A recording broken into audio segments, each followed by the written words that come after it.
సమాధానకర్త అయిన యేసుక్రీస్తు ప్రభువారి అత్యున్నతమైన నామంలో లైఫ్ చర్చ్ వైజాగ్ నుంచి మీకు శుభములు తెలియజేస్తూ ఈరోజు ఓ4 టుడే వాక్య ధ్యానంలోనికి మిమ్మల్ని అందరినీ ప్రేమపూర్వకంగా ఆహ్వానిస్తూ ఉన్నాను. ఈరోజు యోబు గ్రంథం 8వ అధ్యాయం 22వ వచనం చదువుకుందాం. యోబు గ్రంథం 8వ అధ్యాయం 22వ వచనం చదువుకుందాం. ఆయన నీకు నోటి నిండా నవ్వు కలుగజేయును, ప్రహర్షముతో నీ పెదవులను నింపును. ఈ మాటలు తన స్నేహితుడైన బిల్దదు యోబుతో చెబుతున్న మాటలు ఇవి. యోబు తన జీవితంలో సర్వాన్ని కోల్పోయాడు. కన్న బిడ్డలను కోల్పోయాడు, ఆస్తిని పోగొట్టుకున్నాడు, నిరాశ నిస్పృహకు గురయ్యాడు.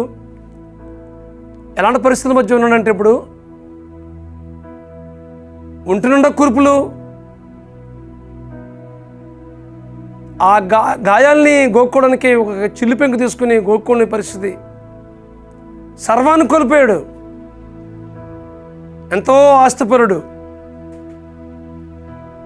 ఎంతో దేవుని యందు భయభక్తి కలిగిన వ్యక్తి. అయితే బిల్దదు అనుకుంటున్నాడు, యోబు ఏదో పొరపాటు చేస్తాడు కాబట్టే ఇలా జరిగింది, దేవునికి వ్యతిరేకమైన కార్యం ఏదో చేసుకుంటాడు అని ఒక తప్పుడు ఆలోచన కలిగి యోబుని ధైర్యపరుస్తూ మాట్లాడుతున్నాడు. నీకు నోటి నిండా నవ్వు కలుగజేయును, ప్రహర్షంతో నీ పెదవులు నింపునని మాట్లాడుతున్నాడు. చాలాసార్లు మన జీవితాల్లో కూడా కొన్నిసార్లు అపార్థానికి గురవుతుంటుంటాం.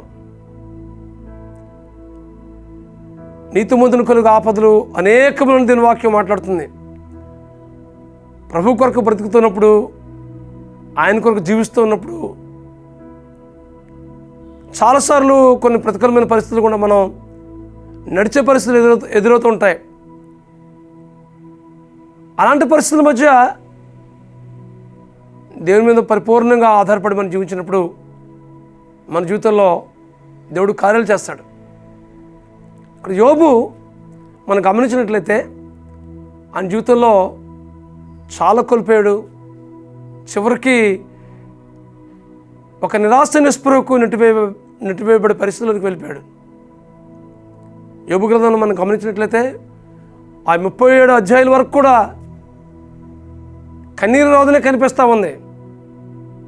కానీ చివరికి వచ్చేసరికి తన నోటి నిండా నవ్వు, హృదయం నిండా ప్రహర్షంతో తన పెదవులు నింపినట్లుగా దేవుని వాక్యాలు మనం చూస్తూ ఉన్నాం. ఏదైతే పోగొట్టుకున్నాడో ఆ పోగొట్టుకున్నవన్నీ రెండంతలుగా దేవుడు దీవించాడు కదా. కారణం ఏంటంటే దేవుని సన్నిధిలో యథార్థంగా జీవించిన స్థితిని బట్టి, దేవుని యందు భయభక్తులు కలిగి జీవించిన స్థితిని బట్టి, దేవుని సన్నిధిలో అంగీకారయోగ్యమైనటువంటి జీవితాన్ని జీవించిన దాన్ని బట్టి దేవుడు గొప్ప సాక్షిగా యోబుని నిలిపినట్లుగా దేవుని వాక్యాలను చూస్తూ ఉన్నాం. మనకు ఎదురవుతున్న పరిస్థితులు కొన్నిసార్లు ఎలా ఉంటాయంటే చాలా దుఃఖానికి, నిరాశ నిస్పృహకు నెట్టివేస్తూ ఉంటుంటాయి. చాలామంది జీవితాల్లో మనం చూసినట్లయితే ఒక వేదనకరమైన అనుభవాలు కూడా నడిపించబడుతున్నప్పుడు హృదయం నిండా దుఃఖంతో, వేదనతో నిండిపోతూ ఉంటుంది. మానసికంగా ఎంతో నలిగిపోయే పరిస్థితులు ఎదురవుతుంటాయి. బయటికి బాగానే కనిపిస్తారు కానీ లోపల ఎంతో వేదన, కృంగుదల, అసమాధానమైన పరిస్థితి, ఏదో పోగొట్టుకున్నట్లుగా ఒక రకమైన వేదనకు గురయ్యే పరిస్థితి వారి జీవితంలో చోటు చేసుకుంటూ ఉంటుంది. అయితే యోబులాగే మనం ప్రభు సన్నిధిలో యోగ్యకరంగా జీవిస్తూ ఏ ప్రతికూలతలైతే మనం ఎదుర్కొంటున్నామో వాటన్నిటినీ ఎదుర్కొంటూ మనం ముందుకు కొనసాగుతూ వెళ్ళినట్లయితే బిల్దదులాగే దేవుడు బలపరిచినట్లుగా దేవుడు దినాన్ని మనతో కూడా బలపరుస్తూ మాట్లాడుతున్నాడు. నీకు నోటి నిండా నవ్వు కలుగు చేస్తాను, ప్రహర్షంతో నీ పెదవులు నింపుతానని ఇద్దరు దేవుడు మనతో కూడా మాట్లాడుతున్నాడు. ఎప్పుడు ఈ దుఃఖం, ఈ నిరాశ, నిస్పృహాలు ఉండిపోదు. ఒక దినాన ఆ దుఃఖమంతటిని సంతోషంగా మార్చిపోతున్నాడు. ఆ వ్యాధులంతటిని తొలగించి మీ హృదయాల్లో గొప్ప సంతోషాన్ని, ఆనందాన్ని నింపబోతున్నాడు. ఇది మీరు నమ్మినట్లయితే,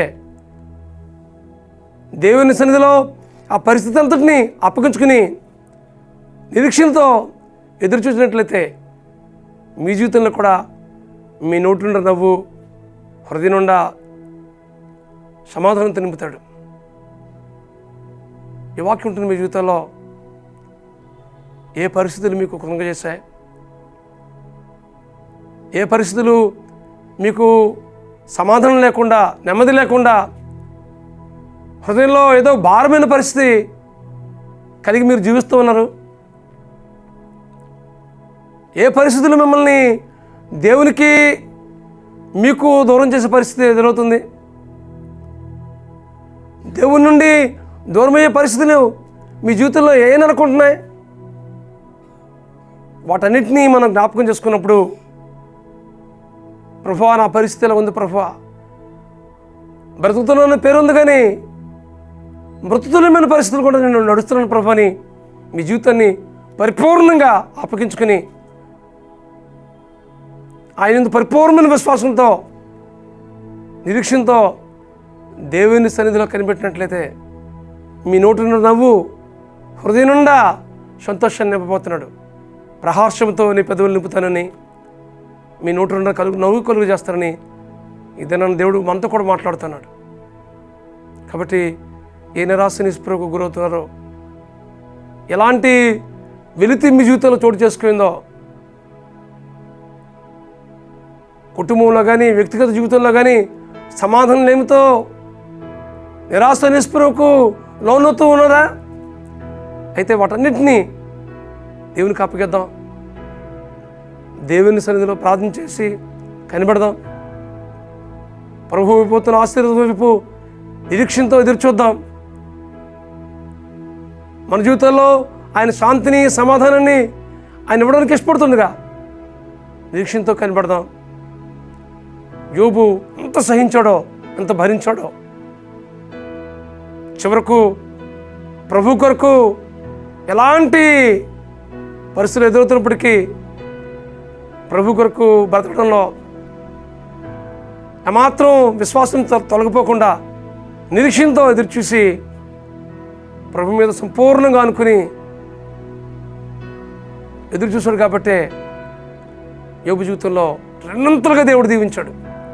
మీ జీవితంలో కూడా రెండంతలుగా దీవించాలని, యోబులంటే ఆశీర్వాదాన్ని మీకు కూడా ఇవ్వాలని ఇష్టపడుతుండగా అట్టి కృప పరిశుద్ధాత్మ దేవుడు మీకు అనుగ్రహించి నడిపించును గాక. ప్రార్థన చేసుకుందాం. పరమస్వరూపుడా, మహాకృప గల మా తండ్రి, ఇదిగో ప్రభా, యోబు ఎంత ప్రతికూలత గుండా, వేదనల గుండా, ఎంతో కృంగిదల గుండా, ఆ పరిస్థితులంతటినీ ప్రభా హృదయాన్ని కలిచివేస్తుంది ప్రభా. అలాంటి పరిస్థితులు గుండా నడిచాడు ప్రభు. వాటన్నిటి నుంచి విడుదల దయచేయడం మాత్రమే కాదు కానీ ప్రభా, రెండంతలుగా ప్రభా దీవించినట్లుగా ఈ వాక్యంలో చూస్తున్నాం ప్రభా. అవును ప్రభా, అతని నోటి నుండి నవ్వు కలుగు చేస్తా, ప్రహాస్యంతో తన పెదవులు నింపావు ప్రభా.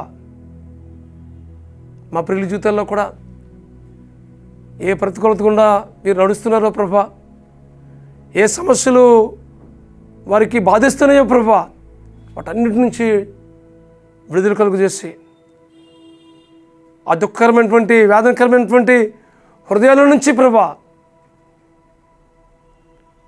గొప్ప నవ్వును కలుగు చేసేటట్లుగా ప్రభా వారి పరిస్థితులను మార్చి సంతోషాన్ని, సమాధానాన్ని నింపి మీరు మహిమ పొందమని మా ప్రభువును, మా రక్షకుడునైనా యేసుక్రీస్తు నామములో ప్రార్థించి వేడుకుంటున్నాం మా పరమ తండ్రి.